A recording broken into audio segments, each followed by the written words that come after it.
Hey guys, my name is Jen and this is my channel Embracing Chaos. If you're new here, welcome, and if you're a returning friend, thank you so much for coming back. I truly appreciate every single one of you and consider myself very blessed to have every single one of you here on this weight loss journey with me.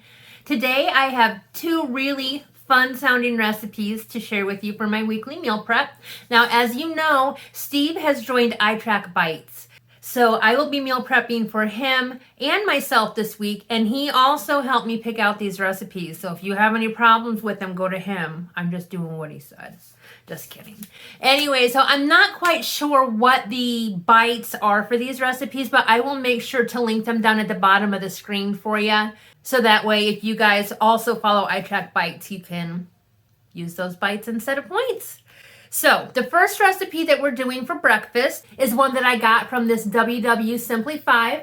I got this cookbook using my wellness wins for WW, and every recipe in here is 5 ingredients or less. Now, I think you guys have seen me make a couple recipes from this one. They're always so good, never bland, even with just 5 ingredients. They're amazing. So the recipe that I'm making from this cookbook today is called Gruyere and Asparagus Frittata. I've never made a frittata before, but it sounds fancy, doesn't it? Points for this are pretty good. It's 3 on blue and purple, and then 5 for green. And for lunch, we are doing a Drizzle Me Skinny Bubble Up. This is the Philly Steak Bubble Up, and it is 8 points on all 3 plans.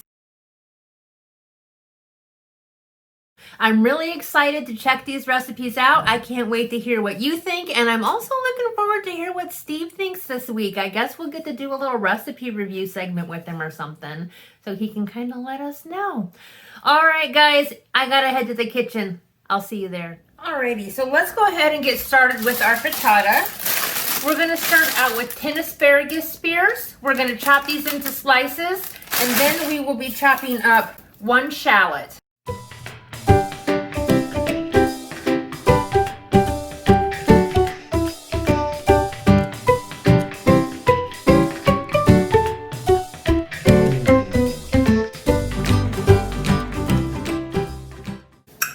Here we go. We've got our asparagus and our shallot chopped. I've got 2 teaspoons of olive oil heating over medium-high heat in a skillet. I'm going to go ahead and cook these over there for about 5 minutes or until they're tender, and then I will be right back to ya.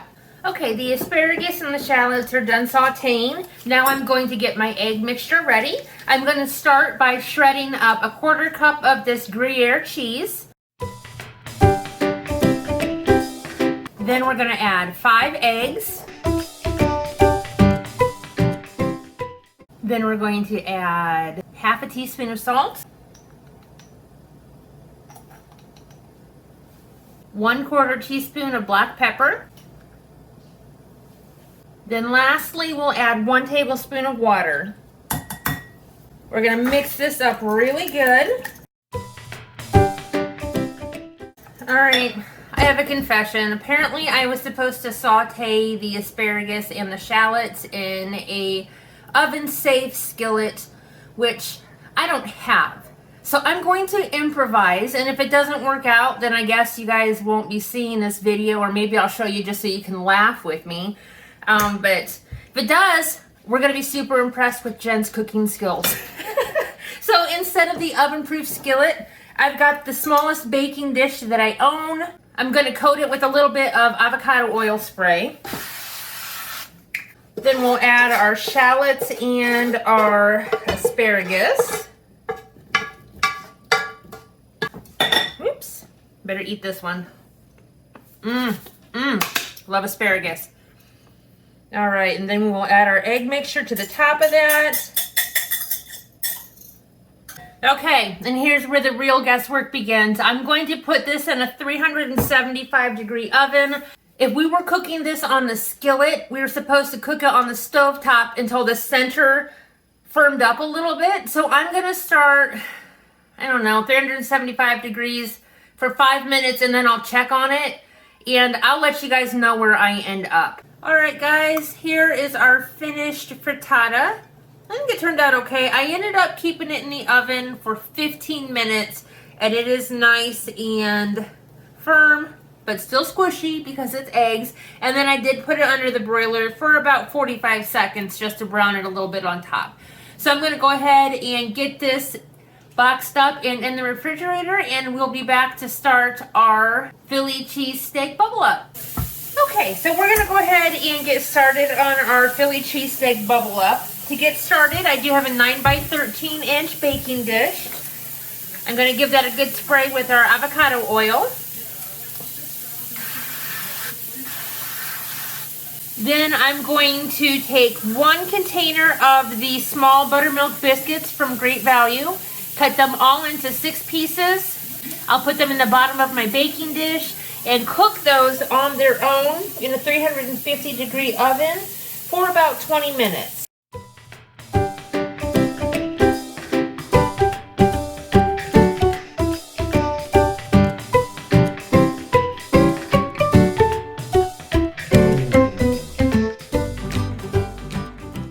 Next, I'm going to use my food chopper to dice up 1 red onion and 1 green pepper.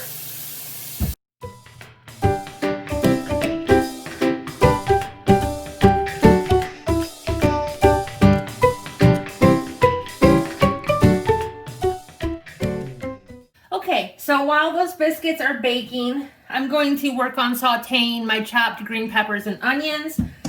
I've got a skillet that I've sprayed with, again, the avocado oil over medium heat. There is a little bit of grease in there. I don't know if you can see that or not. I cooked up some of the steak that we're going to be using for the recipe and thought that I'd just leave some of the juices in here because it just smells really good. And I figured it wouldn't be too bad with the onions and the peppers. So these are going to saute for about 10 minutes. There we go. Those are gorgeous colors. Next, we're going to get started on our sauce. We're going to start by melting 2 tablespoons of butter in a small saucepan. Next, we'll add about 2 cloves of minced garlic and let that simmer in the butter for about 2 minutes.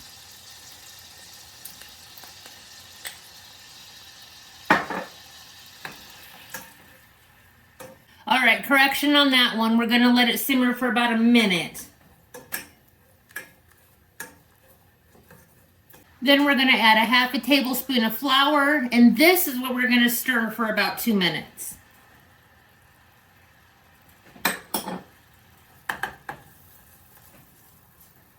Next, we're going to add 2/3 cup of unsweetened vanilla almond milk.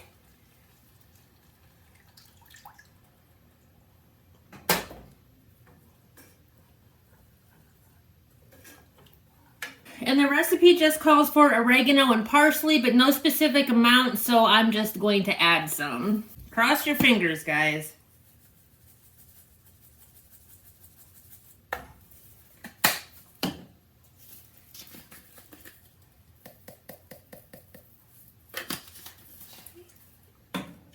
Then we're going to stir this frequently until it's thick, and the recipe says about 8 to 10 minutes.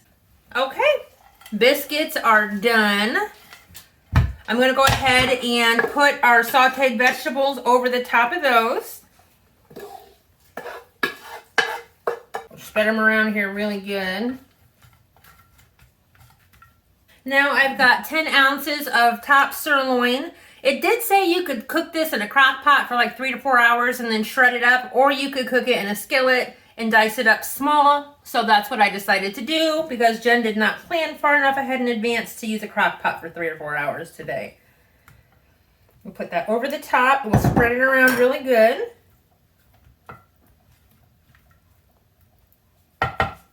Then we're going to drizzle our sauce, which I forgot to show you once it was done. This is the garlic sauce that we just made over on the stove. We're going to drizzle this over the top of the steak.